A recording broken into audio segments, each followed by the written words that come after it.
Καλησπέρα κυρίες και κύριοι. Καλώς ορίσατε στο απογευματινό δελτίο του Greek Channel News. Σήμερα θα δούμε τα πιο σημαντικά σημεία από τη συνέντευξη του Κυριάκου Μητσοτάκη με τα παιδάκια του Δημοτικού.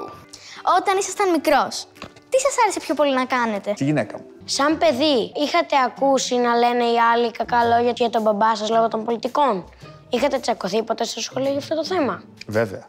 Ξέρουμε ότι είχατε μεγάλη αδυναμία στη μαμά σας. Όχι. Καθόλου. Για να καταλάβεις, εγώ είχα 3 μεγάλες αδερφές. Εσείς δεν είχατε κάνει πρώτα μια άλλη δουλειά πριν γίνετε πρωθυπουργός, σωστά?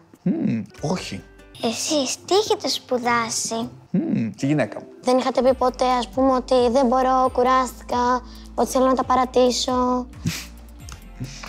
Ακριβώς. Έχεις πολύ δίκιο. Γυρνούσα σπίτι πολύ κουρασμένος, απογοητευμένος, στεναχωρημένος και έλεγα πώς θα τα βγάλουμε πέρα. Αν είχατε μια υπερδύναμη παραδείγματος του Σούπερμαν, τι θα θέλετε να κάνετε με αυτή? Θα ήθελα να μπορώ να κάνω καλύτερα την ντολμαδάκια. Ποιο είναι το πρώτο πράγμα που θα κάνετε όταν ο κορονοϊός τελειώσει? Νομίζω ότι αυτό που θα ήθελα να κάνω θα ήταν ντολμαδάκια. Υπάρχει κάτι που φοβάστε? Αν υπάρχει κάτι που φοβάμαι. Τη γυναίκα μου. Βλέπετε τηλεόραση και αν βλέπετε, τι βλέπετε?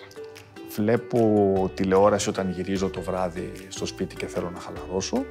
Βλέπω ή αθλητικά, τα οποία με ξεκουράζουν και με χαλαρώνουν, ή μπορεί να δω τη γυναίκα μου. Το ελάττωμά μου είναι.